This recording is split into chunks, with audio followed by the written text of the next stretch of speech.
What's good, everybody? Let me clear this up. It's about to be foggy as hell. Oh, what's good, everybody? Big Game James here. Um, Sorry if it's kind of bright or foggy, but I just want to give my quick Kobe Bryant, final thoughts, things that are in my head about Kobe Bryant, and just the last bit of the Cowboys. Just added two more members to the Cowboys staff. Um, I heard the news from Kobe Bryant about Kobe Bryant yesterday. I was at my basketball game. My phone was acting up, so I couldn't get my internet. So I came back from my basketball game. Yeah, I can't. What's up? What's good? What's good? I came back from my basketball game. We had a it was a big loss. Man, we were balling with them all the way into the fourth quarter. It was 9-8. We were looking good, but our balling is a little bit suspect on our basketball team. We got some good guards, but we got to get that ball handling together. And I knew that coach was going to press us that fourth quarter. He did. He pressed us, beat us 20-9. I was frustrated, but I was like, you know what? Better days. The kids played hard. You know how it goes. And then once like I said, my internet was acting up on my phone, so I just happened to go on my girl's phone, and I looked on there and I seen my homeboy Jamie Odea. Shout out to you, Jamie. He had inboxed me while I was at the game and was like, "I hope this is fake," and it said Kobe Bryant died in a crash, and I was like, Kobe Bryant died in a crash. Like I didn't believe that was real. Like I went to my girl's phone immediately, and then I hit the button, and then I seen TMZ said it. So you know how TMZ is, but I'm thinking TMZ is not going to say something that crazy. Like you're not going to sit there and say Kobe Bryant got killed. Like that's something you don't play around with. So I'm thinking like that's real. And then I go on Twitter and I see two on other publications. So what I did from right there was I still didn't believe it. I still was I still didn't believe that he was gone, so I went to Wikipedia. Anytime I believe somebody's really passed away, I go to the Wikipedia files because Wikipedia updates instantly, and it says is and was.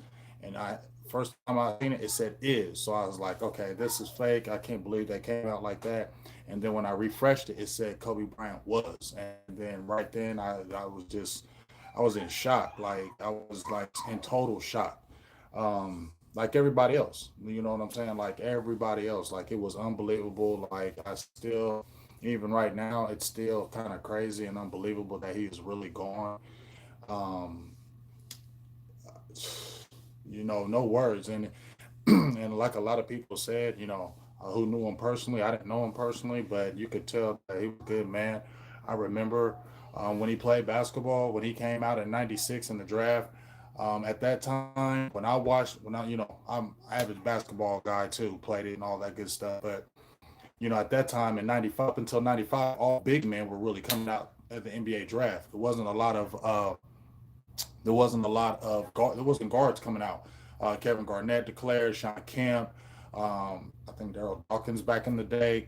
Those guys that have went to the NBA and had declared to the NBA prior, they were all big men, 16 and up. I had never seen a guard go to the NBA, and when he came out in '96, I was like, "What? A 6'6" guard coming out to the NBA?" I was like, "How's that? How is that possible?" I'm not thinking a guard. I seen big man. Yeah, I think a big man can come into the NBA, but a guard, you got to be sweet if you're a guard coming into the NBA in '96. Jordan, all them guys were still in there.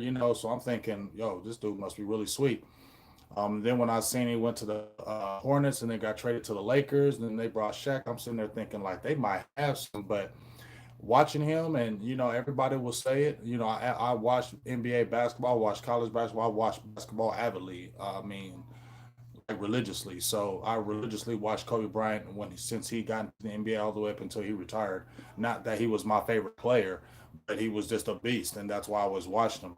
And I can honestly tell you, when I watched Kobe Bryant play, I didn't like him when he played. I'm not gonna lie. I didn't, because I guess he was arrogant in my eyes, and just I felt like he thought he was all that.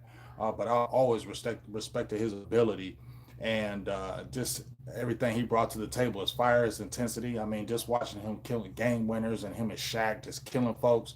You had a deep appreciation for his game, and no matter what, he one thing I liked about Kobe Bryant is he didn't really care if you liked him or not. Like he was gonna beat him and do him, and he didn't care if you liked it or not. But one thing you weren't gonna do to Kobe Bryant, you weren't gonna outwork him, you weren't gonna outplay him, you weren't gonna out practice him, you weren't gonna out anything him. And just his thought pattern and his mindset was just something that really I gravitated towards, and I really respected his game. I think I really respected him even more was when he retired, man. You know, when he had the little fiasco back in the day, but to see him come back from that, make it back from that, and build his family, had those pretty girls and Gigi.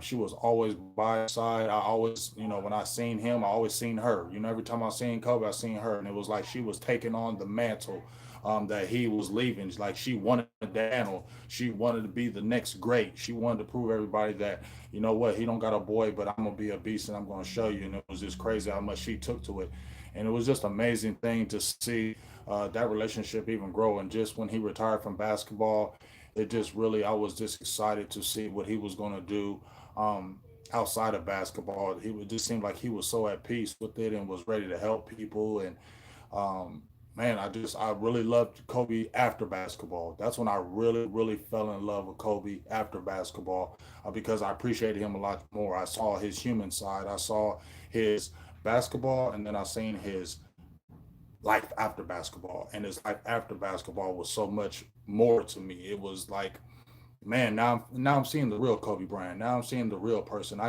looked at the basketball Kobe and I judged the basketball Kobe. But this Kobe is he's two different people. He's a family man. I'm a family man. I got boys. I got girls.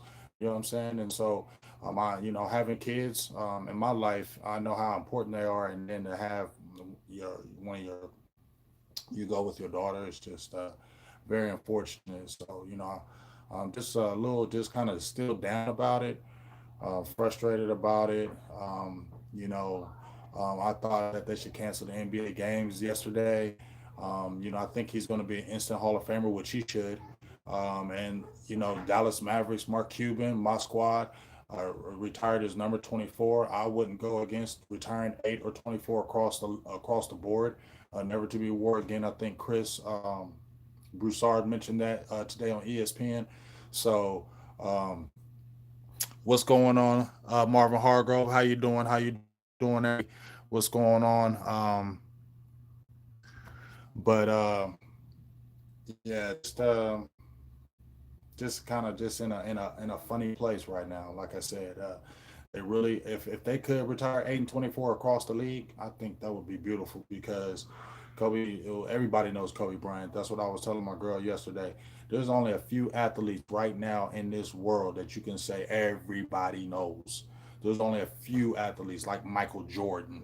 You feel me? There's just like a few athletes that everybody knows. Everybody knows Michael Jordan, like for real. Like unless you were like you've seen no TV in your life and know nothing, you don't know about Michael Jordan. That's the way Kobe Bryant was to me, and that's why he was an icon. And just like Chris Broussard said when I was just listening to him, we haven't had an icon or a player like that. Those other top guys that have died, they died when they were older, 60s, 65. Even Bill Russell still alive. You never had a guy like Kobe Bryant die at 41 years of age, of that magnitude, an icon. So, hopefully the NBA will do something because Kobe needs to be recognized in the highest sense in my eyes because there was few players better than him that I ever watched. As much as people was trying to say he copied Jordan, I don't care. He was the second. He was the next closest thing to Jordan ever that I've seen. And since been watching the NBA since I was a young puck, since about the 1980s and on, I've seen a lot of good players and like Michael Jordan, Kobe Bryant, icons. So hopefully they'll do something with it. But I'm not gonna hold y'all's head. Just want to talk about quick. Cowboys added a couple more staffers as well to the fold. More Green Bay Packers. Rob Davis is coming in as the assistant head coach, and then Scott Tolazine is the coaching assistant. He came from the Packers as well. Rob Davis was, I said, he got like 20 years with Mike McCarthy. Was a long snapper. Just basically been a guy that's followed him to a lot of places. And basically, from what I'm seeing, what he's going to be doing, quality control within the locker room. He's going to make sure that locker room is at its highest level, top environment, good environment. And I think that's what the Cowboys really need. I'm not saying the Cowboys were running rapid, but we do know that the Cowboys did have quite a bit of suspensions. Not saying this staff is going to be perfect at coming in, but Cowboys did have quite a few suspensions underneath the Marinelli regime, especially on the defensive side of the ball. So Rob Davis seems to be coming in to make sure the culture is going to be strong. Make sure he's a life coach. You know, guys that may feel like they may be losing their way, or people they need to talk to, or assistants like that, but maintaining the locker room and keeping the locker room at its highest apex. And I think that's what Cowboys really need right now as well. You know, just a lot of wholesale change. It looks like, and Mike McCarthy is bringing a lot of people that he's familiar with, and that's a good thing. Anybody that you would know that is a coach and he's coming in and wants to do his thing, he's probably going to want to bring around his people that he's familiar with, his type of staff, his people. That's what people mostly do. So I think we got 6 ex Green Bay Packers on there now. Rob Davis now, the assistant head coach. Joe Philbin is the offensive line coach. Jeff, I can't remember his last name. Brasco is the assistant offensive line coach. You got Scott McCurley, who's the linebackers coach. You just got Tolazine, who just brought in. He was a quarterback for 3 years with the Packers. I remember Scott Tolazine actually. Al Harris, who's the assistant with the defensive backs coach. So it's a lot of guys in there who have been with McCarthy at Green Bay and he's familiar with. So a lot of good things as far as that. And I really like the hire of Edwards. I like the hire of a lot of them, especially on the defensive side of the ball. I really like the defensive side. I'm not saying I don't like the offensive side, but I really do like the defensive side, the philosophy, the experience, the aggression. A lot, they were talking to Mike Nolan. He said we're going to create a lot of turnovers. I say that, but it's going. I think it's really going to happen. I feel like these guys are going to come in here and really put some pressure on the players that are there, and I think it's going to be a good thing overall. I call it fish grease pressure right now. The Cowboys and the staff has fish grease pressure. Fish grease, hotter than fish grease pressure. Because guess what? New staff coming in, people want to see them instant results. We know it probably won't happen overnight, but I like the what they're bringing in as far as the locker room mindset. Hopefully, that'll reduce suspensions. The marijuana thing, I don't hate on that, but you can't do it while it's banned in the NFL. So it looks like a lot of good things that are going to be coming with the staff, and I'm excited to see what they're going to continue to bring. Everybody who they got in. So once again, Rob Davis is going to be the assistant head coach for the Cowboys, and he's going to really monitor the locker room like coach, really making sure that good balance in the environment, everything is stable in the locker room.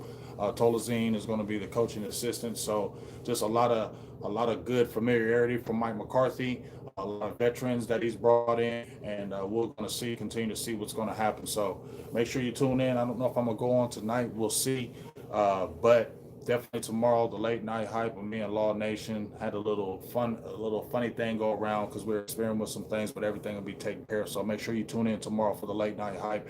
I got some good videos I'm getting ready to break down, have some good voiceovers behind it, just my thoughts of upcoming draftable players that the Cowboys may bring in, guys that I've been looking at that I like. I really don't care if anybody else has liked him. I like him. So, hey, if somebody else is saying that he's weak, I don't really care because it ain't my thoughts and views of what they're saying. It's my thoughts, my views. And if I like him, cool. So I'm going to make some videos here within the next few days and have some voiceovers behind them with some players I like, and hopefully you like them and enjoy. Please become a proud Patreon so you can check out these videos. I'm going to be putting these videos under our Patreon account. What's going on? I can't say everybody's name. What's going on? Aaron Lewis, Bobby M, J, Farmer D. Yeah, J Farm D. Yeah, you might not think there's pressure, but I do. I do think there is pressure, even though the staff has been reset in a 5-year deal in place. Yeah, there's pressure because if there's pressure because Mike McCarthy has said he sat out a year doing analytics. He studied the game better. He's gotten a little better than he was years ago.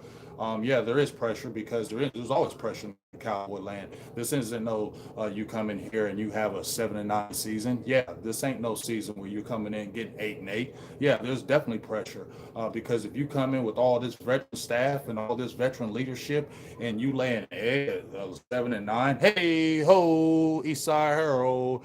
$2 holla, I appreciate you, dog. Don't act like you can't be another proud sponsor right there through my arms. But yeah, there's definitely pressure. There's always pressure in Cowboy land, and if them veteran staff that you bring in and they don't produce some strong results that first year or first couple of years, yeah, there's going to be a lot of um, talking and a lot of noise. So yeah, there's definitely pressure for the staff to come in, especially with veteran leadership, especially with the expectations that people are bringing in. This isn't a reset button. This isn't a rebuilding mode. This is a win now mode. Hey ho, Marvin Hargrove with the $5 holla. Appreciate you, big dog. I love you for life. But yeah, this isn't a staff that is coming in with a hey, we're rebuilding. We want to see how this goes. No, this is win now mode. How can it not be? You got guys that are in their apex of their careers. Guys are in their prime years of their careers, and you have a veteran staff. So this ain't no. Well, let's see if we can go 8-8 or no. This is we need. You got the talent to win 9-10 games per year and get into the playoffs. So now you have to do it. And if you don't make it to the playoffs next year after you build this staff, yeah, there's a problem. So yeah, J Farm D, in my humble opinion, there's definitely pressure, fish grease pressure in my pies. So, let me see what y'all saying. What's up, Mama? What's up, Mama? I was about to say, Mama T. What's up, Boo Thing? How you doing? But let me,